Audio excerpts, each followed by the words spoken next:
Welcome to the Harnessing Happiness podcast. Upbeat vibes generated and transferred to you. Now here's your host, Sarah J Naylor.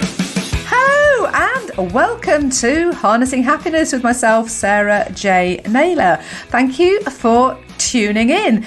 And today I have the fabulous Jude Daunt, who I've had the pleasure of knowing for many years now. And I will pass over to her to introduce herself because she could do it far more eloquently than myself. So welcome, Jude, to the podcast. Please do take the centre stage and introduce yourself to our fabulous listeners. I am Jude Daunt, founder of the Unbreakable Mindset Method. Yeah, I've known Sarah for 8 years because we did our coaching diploma together all that time ago. Can you believe it, Jude? All those years. It's like, oh my word. It's sat behind me. No, but the little certification is sat behind me. We sort of kept in touch generally because we have a little group of ourselves, don't we, that meet on a regular basis and sort of support and encourage and supervise each other, if you like, and help our sort of coaching processes. But you work predominantly with people with anxieties, don't you, Jude? Isn't that the sort of the main area that you work in? Are you all right for me to tell my story? Absolutely, you fire away, because it's how we can inspire and bring happiness to other people by sort of that story that resonates, which is just brilliant. So yes, please do, Jude, do share your story. It'd be great. Yeah, so I had my first experience of coaching when I was 23. So I had struggled a lot with depression from the age of undiagnosed at 11, diagnosed at 15. From then, spent a lot of time on antidepressants. Came out of it briefly. There was a little glimmer of hope when I met my first love and we got engaged. Unfortunately, he was struggling with his mental health, so he committed suicide. And so there was a ton of therapy at a young age, ton of therapy. So whether it was for depression, whether it was for bereavement, and then subsequently depression again, nothing worked, is what I would say at that point. I felt like it was broken. That's the best way to describe it. I felt like I was broken. I felt like I would always be trapped by it at some point. I felt like at some point through the year, those dark clouds would come and I'd be sat under them, struggling. And it all kind of came to a head when I got a job when I was 22, which was for my age, it was quite a high profile job. I had 5 people in a team. I had a company car. I had half the country that I covered, from Scotland down to Birmingham. I had Ireland as well. Oh, wow. And the expectation, it was on me because of the fact it was, it was a good job back then. I was definitely one of the first of my friends to, have a mortgage at that age and to have a company car and to have a decent salary. But that did not fit with the story that I told myself. The story I told myself was that I wasn't good enough, that I'd never amount to much, that I would always struggle, that I wasn't smart enough. Even though I'd got this job, obviously we know it's classified as imposter syndrome now. Yes. Back then, I just was fearful, painfully fearful, that I would get up in the morning and have to drive somewhere, like, I don't know, Peterborough, saying I'd have to do a 3.5-hour drive. And for those 3.5 hours, I'd just be thinking of all the ways in which I may not be able to do my job when I get there, and that they would somehow find out that I couldn't do my job. So this then manifested itself as an eating disorder. So depression in my family was like common. It's just like a cold, like you were going to get it, you were going to go on antidepressants, wasn't a big deal. But this eating disorder this wasn't anything that had happened in our family. I was literally out of control. I would consume food and make myself sick, and then I would starve myself for like a day, and then I would be thinking it was almost what I call now with my clients transferred anxiety. My anxiety went from not feeling good enough to now, oh my God, I am fully focused on food. I can't go to bed without thinking about food. I can't get up without thinking about food. I'm obsessed with it. I can't stop thinking about that thing that's in the cupboard that I'm just going to go and gobble up. It was kind of constant. At that point, I knew I was out of control and I needed something else. So luckily, I was very honest with friends to say that, I'm struggling. Guys, Brilliant. I'm struggling. And somebody said, oh, such and such is a life coach. Why don't you? So I thought, right, okay, do you know what? I'll give it a shot. From then on, what I would say was my journey out of depression came organically, I think is the best word, because my expectation from those coaching sessions was not that I would ever be able to get rid of depression. I didn't think that was possible. My expectation was that, do you know what? I just want to feel like I can do my job, but also that I don't have this like full focus on food. That was my big thing. So slowly but surely, so I went through those coaching sessions. I started to gain back a little bit of control. And what anxiety does for us is makes us feel out of control. So that teeny tiny bit of control I got back, I started to then put in things in place that were my coping mechanisms, that organically came to me, that I realized if I was doing X, Y, and Z, I was having a good week. If I didn't do it, it was a bad week. So I started to become way more self-aware than I'd ever been about myself. So instead of, and I think this is really key for anyone listening, when you get that label of anxiety and depression, that sticks. It doesn't feel like you can peel it off. So you're there stuck in that going, oh my God, it's my anxiety. I don't feel like I can do things. No. The anxiety is still an outcome of what's going on. Everything is circumstantial, right? So there are circumstances that will add up to you feeling like crap, basically. And whether that's anxious, whether that's anxiety, that then doesn't get treated, so it leads to depression. There is something that if you were, our good friend Liz Abraham talks about it, you just keep pulling. You keep pulling till you get to the end of that little thread and you'll figure it out. That's something I'm really passionate about. From a coaching point of view, is doing that detective work to figure out is what are the things that cause your triggers? What are the coping mechanisms you need? And that's in a roundup nutshell of my Unbreakable Mindset Method. That is it. And that is the thing that I worked on myself for about 10 years. And I remember kind of waking up one day and going, oh my God, I've not been depressed for 10 years. Like that, it just wasn't my expectation. I didn't think that I could solve my depression with coaching. And what I realised is that actually all of the tools that I used on a daily basis were the things that helped me. And then I was sat babysitting my friends' children while they went out on New Year's Eve. And that was the night that I made the decision to become a coach. I thought, do you know what? I want change. I want to be able to give somebody the tools that I've had. There was also the practical aspect of it, is that I'd had a plan. My daughter was 4 at the time, and I'd had a plan that by the time she started secondary school, I would be coaching full time, because secondary school is, as the full circle goes, secondary school was where my anxiety started, my depression started. I thought, I cannot be working away doing my current job if even there's a slightest chance that my daughter may struggle like I did. I want to be there. I want to be by her side throughout all of this.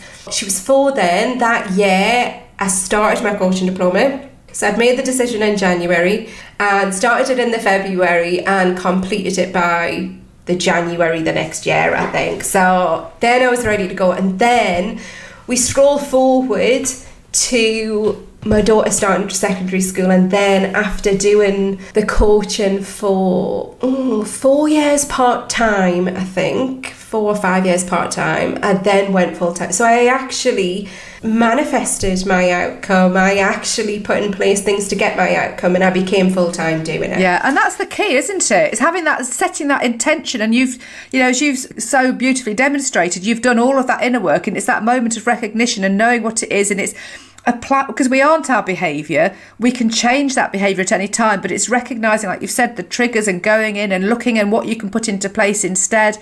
And I think that's amazing that after 10 years you went, oh, I've not been depressed. That's absolutely incredible. And you've brought that about, and the changes that then you've setting that intention, because you want to make something happen. And once you set that intention, it will then manifest, and it's looking for those opportunities. And the journey, I have to say, that you go on with the qualification that we did as a coach is so powerful in its own right, because of what you learn about yourself.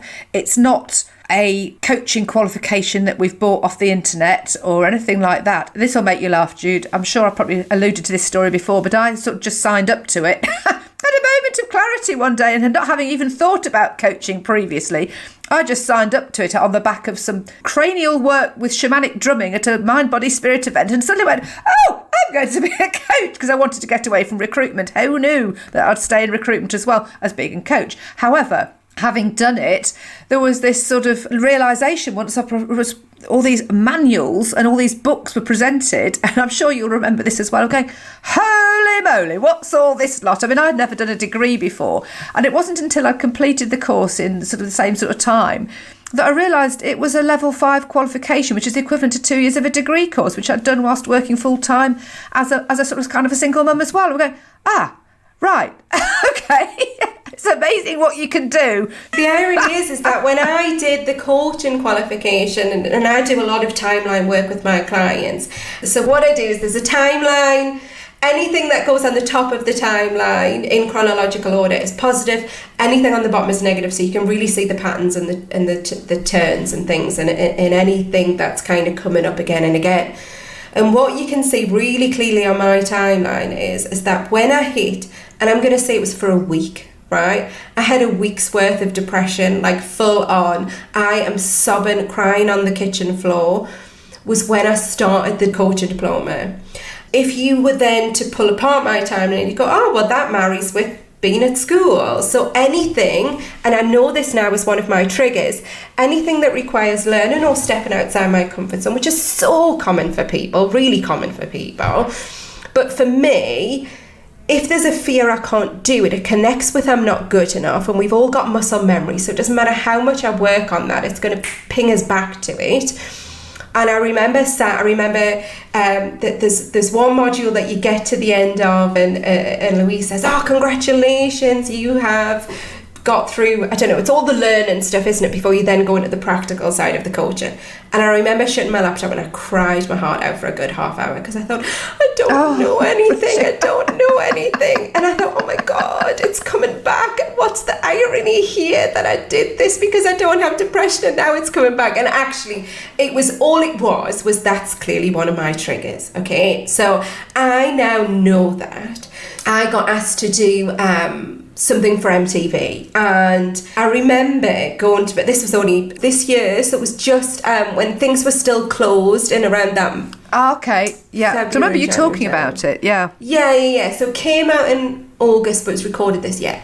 I remember getting an email for it, so I hadn't gone looking for it. And I got an email from a producer to say, they were looking for somebody to coach one of the girls in one of their programs. Oh, you can mention the program, Jude. Oh, it's Jodie OGs, which is what it was. And I thought, do I want to do it? And then I come to know, my friend was like, you better do it, because if there's another coach on there, you'll be kicking yourself. And I was like, oh, she's right. So anyway, so I said yes. And then that night, I could feel my chest tightening. But this is the key. In that moment, I was lying in bed at night, and I knew that the producer had emailed back and said, oh, brilliant, we'll get you on a Zoom call tomorrow and we'll just test it out, see how you are on camera. Obviously seeing if I was any good and whether I could talk properly. And so I lay in bed that night, and all of a sudden that anxiety washed over me of going, what happens if I come across like an idiot? People are going to see this on TV. What happens if I don't know what I'm talking about? That voice that was there when I was 22, starting in that job, that voice that was there prior to that at school, when I started school in year 7, going, you're not going to be able to do this. Look, you're already in nearly the bottom set and you can't even do the work. That voice came back again. It's always going to come back because you've got muscle memories. And it's acknowledging that you're connecting with a thought that doesn't have to be yours, okay? Yeah. Those of you who've done yoga before, you'll know that when you first start, you're horrific. After you've been doing consistently for, 8 weeks, you're a bit better. You could probably do a downward dog. If you stop for 2 months, the likelihood is you're going to be exactly back to where you started, because your muscles got memory that it takes you back to that. Your mind memory has already got those muscles that it'll take you back to a place that was uncomfortable. Your original thought process, the beliefs that you formed when you're 7 and you then, keep building on. So that was what was happening in that moment. And I could feel it because my chest tightened. Your body is amazing because it gives you clues. It gives you these physical symptoms so that you can check in and go, what's going on?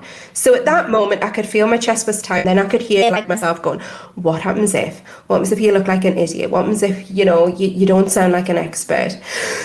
And then I thought, right, okay, what do I want the outcome to be?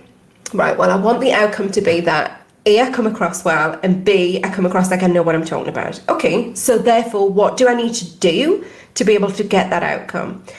As soon as I get to the office in the morning, I need to prepare for that call properly, because my go-to style, which was always to like do everything last minute, cram it the last minute, wing it, hope for the best. Okay, that doesn't work in business, right? You've really got to prepare. So I prepared questions that I needed to find out from them. I prepared a little bit about what I knew based on what they told me about what was going to be expected of us. And I just did as much prep as I could based on what they'd given me. You go into it with a different energy. I felt back in control, because remember, anxiety wants to make you lose control. So I'd gained back some of my control. Now I smashed that Zoom call. I was so proud of myself. Like, I came off that call, like telling them what they needed to do for this show and how it should be portrayed.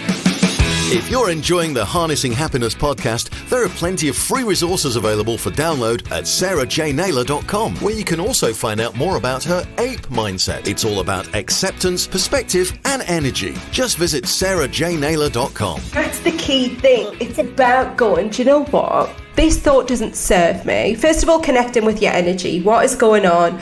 Are you in a good energetic state? Are you feeling like you're a little bit anxious? Have you got any physical symptoms? Then go deep in what's connecting. What is the thought that's stressing you out right now? What's the stressful, anxious thought? Then ask yourself, what is the outcome you want to be, and how do you need to get to that outcome? Now, if I give a really good example of when you can't do that, would be, say if your stressful or anxious thought was, oh my God, is he going to text us back? You know, when you're dating, and oh my God, is he going to text us back? You have no control of that. You can't prepare for that. Like, I appreciate in that scenario, it wouldn't work. You can't prepare. You have to let go of expectation of the outcome. You have to. You've got to let go. But what you then have to do is go, okay, well, who would I be without that anxious, stressful thought? What would I be doing now?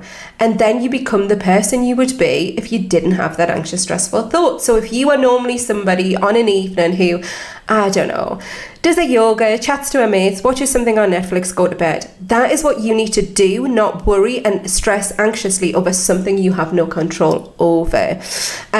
So yes, two really good examples of how you can use that tool. Oh, thanks so much for sharing that, Jude. That's just amazing, because it's about, as you said, identifying it and reframing how you're feeling and working out what it is and putting into place, replicating how you would feel in a normal scenario without that sort of stress and anxiety. And as you say, if you do all that prep as well, so you've covered all bases, and you can do that future pacing as well, can't you? So you can actually see yourself already doing it, having done it, so you know what it is that you want to conduct.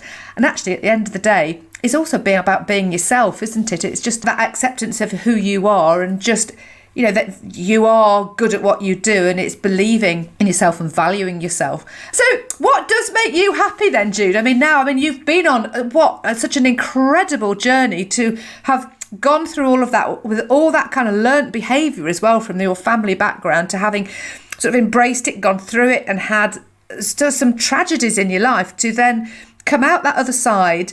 What makes you happy? What makes you a happy person? Do you know what? It is all the mindset work that I've done. And when my clients start with me, I will always say to them, on a scale of 1 to 10, tell me where you're at. So 10 is like super happy. But if 10 is saved for when you get a new car, or it's Christmas, or you just get married, that's like a 10. Okay, so really you should be sat at an 8 or a 9 consistently, because or else, what is the point in life if you're not happy every day? That is my motto. Like, you should be happy every single day. Absolutely. So therefore, if I feel like I'm a 7, I do that check-in work, I do the detective work. What is going on? Now, that is the difference between me opening the office, and I'm always the first one here. So my office, the building's got loads of different businesses in it, but there's only me that's here from 7:30. So I open the main doors and then I come upstairs to my office, open the door, and it's that physical turning of the key and noticing my energy. Like, am I excited? And this is not conscious, by the way, this is subconscious.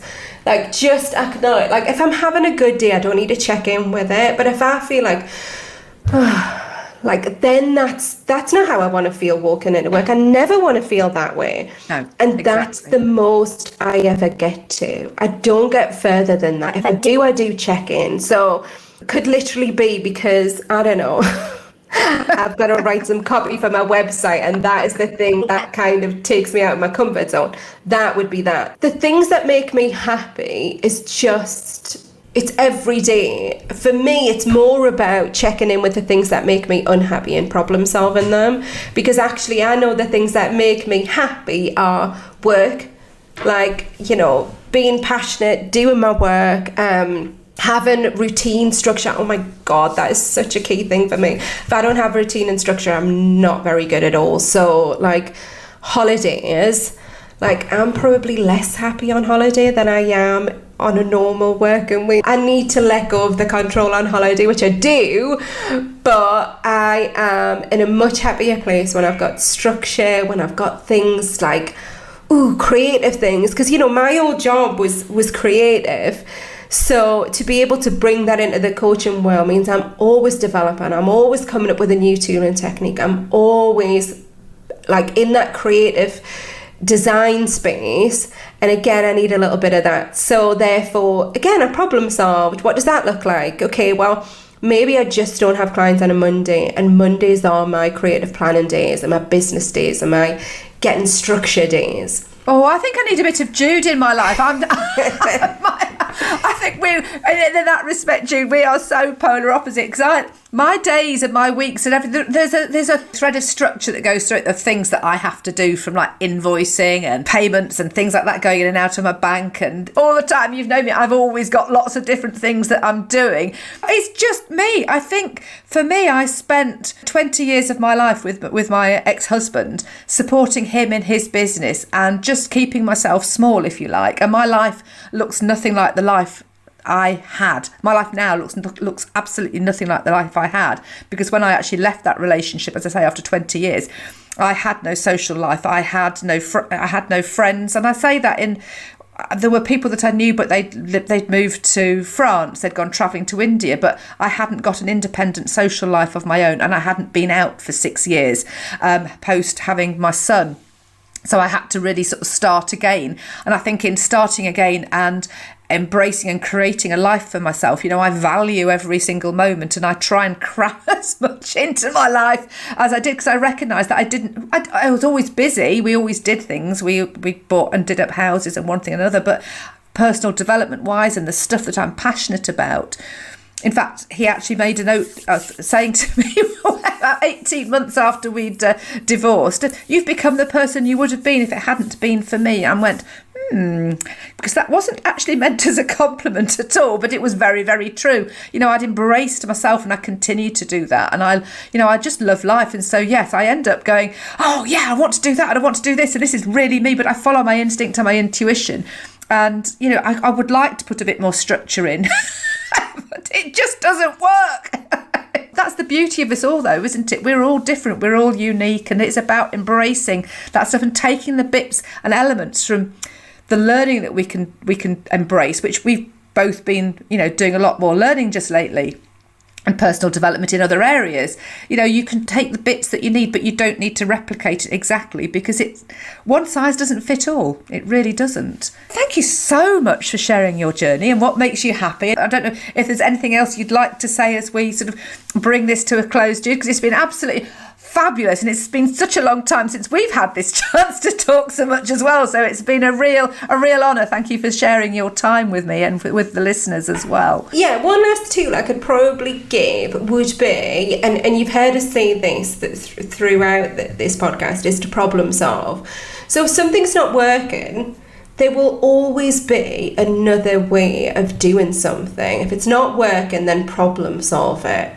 Or like, like imposter syndrome. I've just been on a call with somebody talking about that, and imposter syndrome actually is relatively easy to fix, because it's you not feeling good enough at your job. So therefore, to problem solve that, you need to look at, right, well, where are your strengths? Be really honest with yourself. Where are your strengths?